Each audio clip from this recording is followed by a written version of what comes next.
Olhem, quando se pensa em história, o que é que nos vem logo à cabeça? Batalhas, impérios a colidir, vencedores a ditar as regras, certo? Mas hoje a história é outra. Não vamos falar de como uma guerra começou, mas sim da visão e, por que não, da coragem que foram precisas para lhe pôr um fim. Esta é a história do primeiro tratado de paz de que há registro. Esta era exatamente a pergunta que tirava o sono aos líderes dos dois maiores impérios do mundo antigo. Imaginem o cenário, um conflito que se arrasta, que esgota exércitos, tesouros e parece não ter fim à vista. O que é que se faz? Pois bem, a resposta que eles encontraram, há mais de 3.000 anos mudou as regras do jogo e lançou as bases da diplomacia. Muito bem.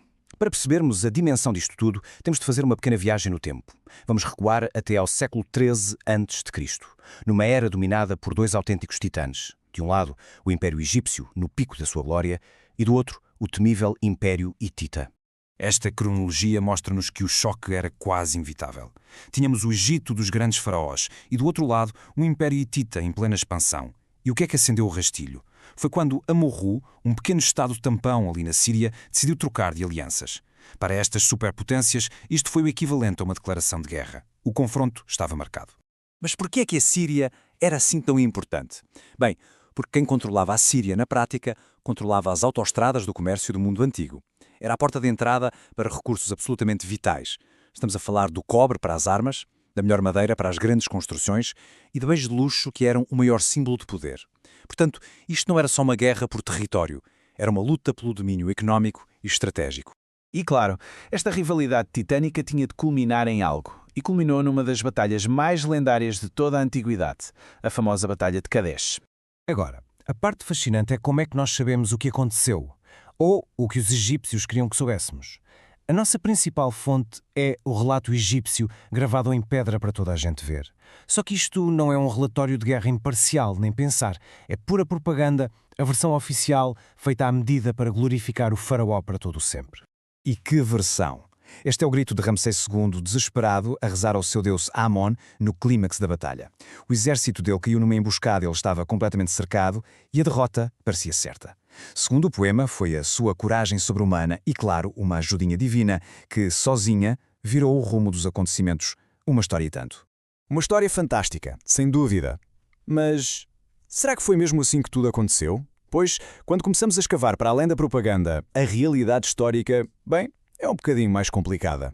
E é aqui que a história dá uma volta de 180 graus. Aquela vitória esmagadora que o Ramsés mandou gravar nos seus templos foi, na verdade, um impasse sangrento. Nenhum exército conseguiu destruir o outro. A maior batalha da época não resolveu absolutamente nada.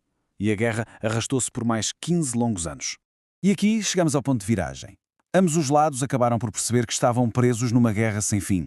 Um conflito que estava a consumir gerações inteiras de soldados e a esvaziar os cofres do Estado, deixando-os vulneráveis a outras ameaças. E o pior de tudo, ninguém conseguia dar o golpe final. Perante este beco sem saída, eles tomaram uma decisão absolutamente revolucionária para a época. Em vez de se prepararem para mais uma batalha, escolheram um caminho totalmente novo. Escolheram a diplomacia. E, ao fazê-lo, criaram o primeiro tratado de paz e aliança da história da humanidade. É uma data para fixar, 1258 a.C. Foi neste ano que Ramsés II e o novo rei hitita, Hattusili III, decidiram que a paz era mais lucrativa do que a guerra. Um momento que, literalmente, marcou um antes e um depois nas relações entre nações. O Tratado de Kadesh, como ficou conhecido. E a sua importância é imensa. Isto não foi uma simples trégua, não. Foi o primeiro acordo que estabeleceu, por escrito, uma paz bela e fraternidade para sempre. No fundo, eles criaram um novo modelo para resolver conflitos. E as cláusulas são de uma modernidade que nos deixa de boca aberta. Claro, punham um fim à guerra e criavam uma aliança defensiva. Mas ia muito mais longe, incluía regras para a extradição de fugitivos e, o mais incrível de tudo, garantia uma amnistia total a quem regressasse. Ninguém seria castigado, algo impensável para a mentalidade daquela altura. Esta frase do tratado diz tudo. Os dois líderes, que se viam como inimigos mortais, passaram a tratar-se publicamente como irmãos. Esta mudança de linguagem, de guerra para família, de confronto para paz perpétua, foi a verdadeira revolução. Outro pormenor absolutamente fascinante é que o tratado sobreviveu nas duas versões, a de cada império. A versão hitita, em tábuas de argila, e a egípcia, gravada em pedra para toda a gente ler. Ter as duas versões é a prova final de que não foi um acordo imposto por um vencedor, mas sim um pacto mútuo, celebrado e respeitado pelos dois lados. Então, qual foi o impacto real deste documento antigo? Será que a paz aguentou ou foi só uma pausa para respirar antes do próximo assalto? A paz não ficou só no papel, de maneira nenhuma. Para selar de vez, Ramsés casou com uma princesa hitita, unindo as duas famílias reais. E o resultado? Décadas de paz, estabilidade e prosperidade. O comércio floresceu e os dois velhos inimigos tornaram-se parceiros estratégicos. Este tratado, com mais de 3 milénios, não é só uma relíquia poeirenta de museu. É um eco poderoso que atravessa a história, uma mensagem sobre a possibilidade da paz que ainda hoje ressoa. E a prova disso não podia ser mais visível. Uma réplica exata do tratado está em exibição na sede da ONU, em Nova Iorque.